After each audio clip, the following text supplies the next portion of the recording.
আসসালামু আলাইকুম। দুঃখ ভরাক্রান্ত মন নিয়ে আপনাদের মাঝে দু একটি কথা না বললেই নয়। গত কয়েকদিন আগে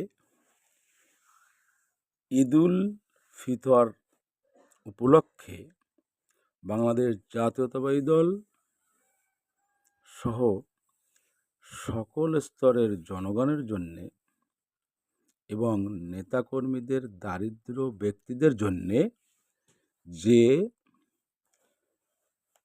10 কেজির কার্ডগুলো এসেছিল, সেই কার্ডগুলো ভারপ্রাপ্ত চেয়ারম্যান নন্দু মোল্লা উনি বন্টন করেছিলেন। সেই বন্টন অনুযায়ী প্রত্যেকটা স্তরের এবং প্রতিটা অঙ্গ সংগঠনের নেতাকর্মীদের হাতে যতগুলো কার্ড পৌঁছানোর কথা ততগুলো তো পৌঁছই নাই, বরং কোনো কোনো অঙ্গ সংগঠনকে একটাও দেয় নাই।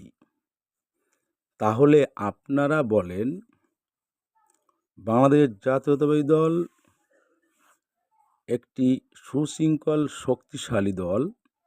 এই দলের প্রতিনিধিত্ব যদি 5 নং গাডবগ ইউনিয়নের নেতৃবৃন্দরা এত দুর্বল প্রকৃতির হয়, তাহলে এই ইউনিয়নের নেতাকর্মী সহ সাধারণ জনগণ খুবই দুরবস্থায় পড়বে বলে আমি শাহজালাল লস্কর, রূপসাদা নাজাসার সভাপতি মনে করি। আপনারা কি মনে করেন কমেন্টে জানাবেন। অঙ্গ সংগঠন এর কার্ড বন্টন করে এই ইউনিয়নের অঙ্গ সংগঠনের নেতাকর্মীদের হাতে হস্তান্তর করা হয় নাই, বরং এই ইউনিয়নের অঙ্গ সংগঠনের নেতাকর্মীরা তাদের কাছে গেলে তারা ধাওয়া দিয়ে দিচ্ছে, বেশি বলেছে, উল্টা কথা বলেছে এবং নেগেটিভ কথাও বলেছে।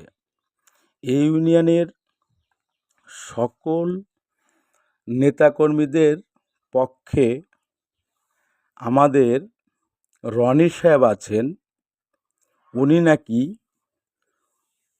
রূপসা থানাসহ এই ইউনিয়নের সকল কিছু বন্টন করিবেন, আর কোনো নেতাকর্মীদের কোনো হাত নেই। উনি কেরুর মামা হন, কেরুর ভাগ্নে হন, কেরুর নাতি হন, কেরুর ভাতিজি হন। উনার পাওয়ার সম্পর্কে এই ইউনিয়নের যত নেতাকর্মী আছে